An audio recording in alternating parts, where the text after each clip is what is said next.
সকলোকে নমস্কাৰ জনাই মোৰ অন্যটি নতুন ভিডিঅ'লৈ আপোনালোকক স্বাগতম জনালো। আশা কৰোঁ আপোনালোক সকলোৱে ভালে আছে।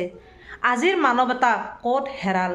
মৃতদেহ চোতালত পেলাই থৈ কোনো নাহে, সমাজৰ মানুহ নাহে, ওচৰ চুবুৰীয়া নাহে। চাওকচোন আজিৰ মানৱতা সঁচাকৈ কি মানুহৰ কি মানৱতা জ্ঞান নাইকিয়া হৈ গ'ল নেকি? মানৱতা যিবিলাক গুণ সেই গুণবোৰ নাইকিয়া হৈ গ'ল নেকি? যিটো সময়ত মানুহ গৈ চন্দ্ৰ পাইছেগৈ, আকাশ চুব গৈ আছে, গতিকে সেই সময়ত এতিয়াও অন্ধবিশ্বাস মানুহৰ মনত, সমাজৰ নামত, ধৰ্মৰ নামত ইমানে অন্ধবিশ্বাসে প্ৰভাৱ পেলাইছে, মানে আচৰিত ধৰণৰ নহয়নে? সমাজ আকৰ্ষণত ইমান অন্ধবিশ্বাস, সমাজ আকৰ্ষণ বান্ধ খাই থাকে ইজনে সিজনৰ লগত, কিন্তু সেই বান্ধ খোৱা সমাজখনত মানুহক ইমানে অপমান কৰে, ইমানে শাস্তি দিব পাৰে, সমাজৰ বা ধৰ্মীয় যিখিনি নামঘৰীয়া মানুহবিলাকে ইমানে অপমান কৰিব পাৰে। আমি দেখিছোঁ, জানিছোঁ, শুনিছোঁ। চাওক, যোৱাকালিৰ পৰা এটা ঘটনা খুবেই তলপাৰ লাগি আছে অসমত মিডিয়াবিলাকত। সেই যোৰহাটৰ ঘটনাটো অনিতা পেগু শইকীয়া নামৰ এগৰাকী মহিলাগৰাকীৰ বয়স বেছি হোৱা নাছিল, 32 বছৰ। তেওঁৰ হঠাতে মৃত্যু হৈছিল পৰহি গধূলি। তাৰপিছত এম্বুলেঞ্চেৰে অনা হ'ল, ঘৰলৈ আনিলে। ঘৰলৈ অনাৰ পিছত চোতালত ৰাখিলে 3 ঘণ্টা। যেতিয়া ঘৰলৈ আনিছিল, ঘৰলৈ অনাৰ পিছত দেউৰজনক ক'লে যে গাঁৱত খবৰ দেগৈ। গাঁৱত গৈ খবৰ দিলে, গাঁৱৰ মানুহ কোনো অহা নাই। নহাৰ পিছত আকৌ ডাঙৰজনক পঠাইছে, তেতিয়াও অহা নাই। তাৰপিছত আকৌ ডাঙৰ বৌয়েকজনী গৈছে। তাৰপিছত নামঘৰলৈকে গ'ল। নামঘৰৰ এজন মেইন নায়ক বুলিও ক'ব লাগিব তেখেতে মেইন। আচলতে তেখেতৰ কাৰণে আজি মানুহৰে শাস্তি খাব লগা হৈছে। পুলিন গগৈ বুলি এজন ব্যক্তি, মই নামটো স্পষ্টকৈ কৈছোঁ যিটোকে মিডিয়াত কৈ আছে, পুলিন গগৈ হে নামঘৰীয়াৰ মুখিয়াল মানুহ। পুলিন গগৈ এটা কথাই কৈছে যে আমি তাত যাবলৈ টান পাইছোঁ, কাৰণ যিজনী মহিলাৰ মৃত্যু হৈছে তেওঁৰ হাজবেণ্ডে এদিনো আমাৰ নামঘৰলৈ নাহে, মাটি উঠাবলৈ নাহে, কাম কৰিবলৈ নাহে।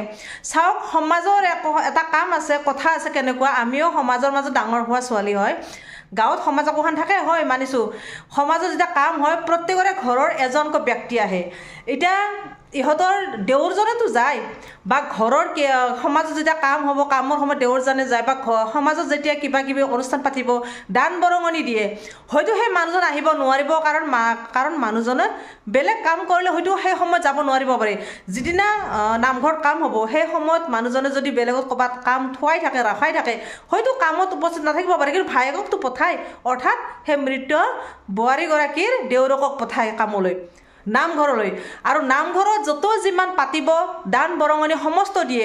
তাৰপিছতো কালি সেই মৃতদেহ বোৱাৰীগৰাকীৰ সৎকাৰ কৰিবলৈ নাহিল। এটাই কথা, যেতিয়া এওঁলোকে গৈছিল, ডাঙৰ বোৱাৰীজনী গৈ ক'লে কি হ'ল, আপোনালোকে কিয় যোৱা নাই এতিয়ালৈকে? তেতিয়া পুলিন গগৈ কৈছে যে তেতিয়া বৰজনী সুধিছে ফাৰ্ষ্ট টাইম যে আপোনালোকে যোৱা নাই কিয়, এৰি থৈছে নেকি আমাক, নে কিবা অসুবিধা, দান বৰঙণি দিয়ে নে নিদিয়ে? বোলে দিয়ে, সকলো দিয়ে। কিন্তু তেওঁলোকৰ এটাই কথা, সেই মহিলাগৰাকী মানুহজনে এদিনো নামঘৰলৈ কাম কৰিবলৈ নাহে।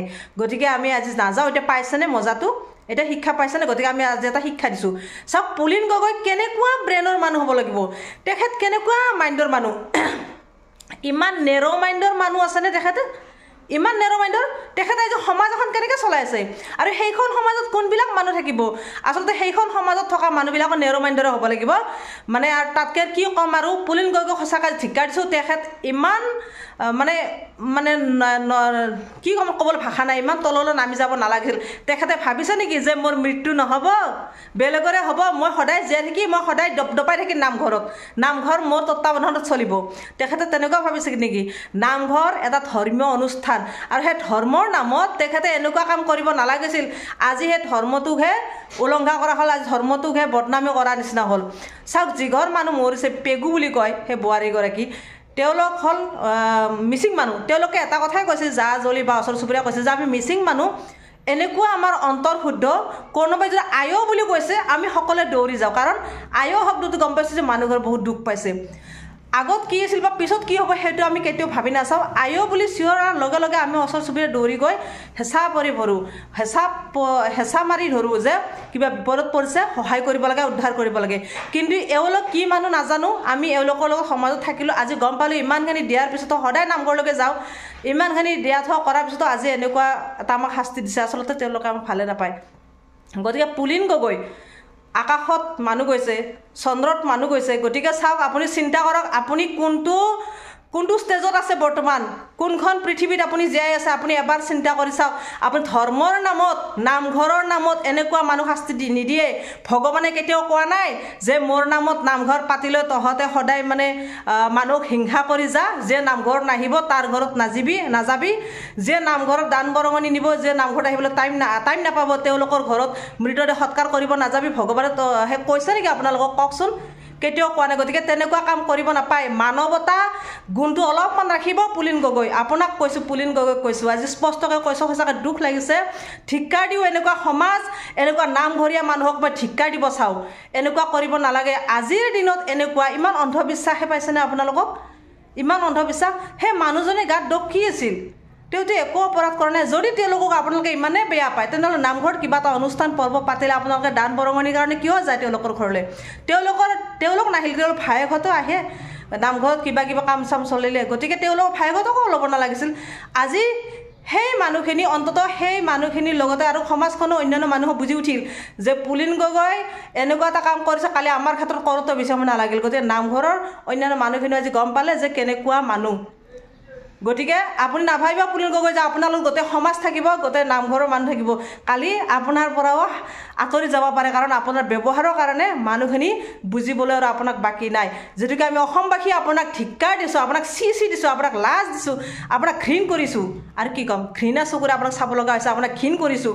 গতিকে আৰু সেই সমাজৰ মানুহখিনি আপোনাক ঘৃণ নকৰাকৈ নাথাকে। আপুনি নাভাবিব আপোনাৰ মৃত্যু বা কালি কেনেকৈ হয়, আপোনাৰ মৃত্যুত বা কোন আহে আপোনাৰ কাৰণে। মই ভাবোঁ আপোনাৰ কিজানি ৰিলেটিভ নিজৰ মানুহখিনিও মোক চাবলৈ নাহিব কিজানি, কাৰণ আপুনি নামঘৰীয়া বুলি বহুত দপদপাই আছে নহয়। আপুনি বেছি নীতি নিয়ম জানা দেখুৱাই। গতিকে আপোনাৰ কালি কি বিপদ হয় আপুনিহে গম পাব। নাজানো, ইমানখিনি কথা নকওঁ। গতিকে মানুহ কোন মুডত কেতিয়া কি হয় কোনেও ক'ব নোৱাৰে। গতিকে মানুহক হিংসা কৰিব নাপায়, মানুহক শিক্ষা দিব নাপায়। শিক্ষা ভগৱানে দিব নহয়। ভগৱান আছেতো, ভগৱানৰ সকাজে তেওঁলোকে কাম কৰিব নাহে, তেওঁলোকক ভগৱানে শিক্ষা দিব। আপুনি কোন শিক্ষা দিয়া?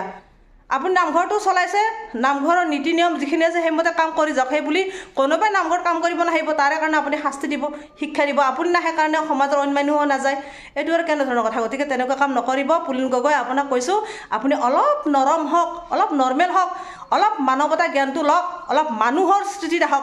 মানুহ আৰু মানুহ কোনটো শ্ৰেণীত? আপুনি মানুহৰ শ্ৰেণীত আছে নে মানুহ হৈ আছে নাজানো।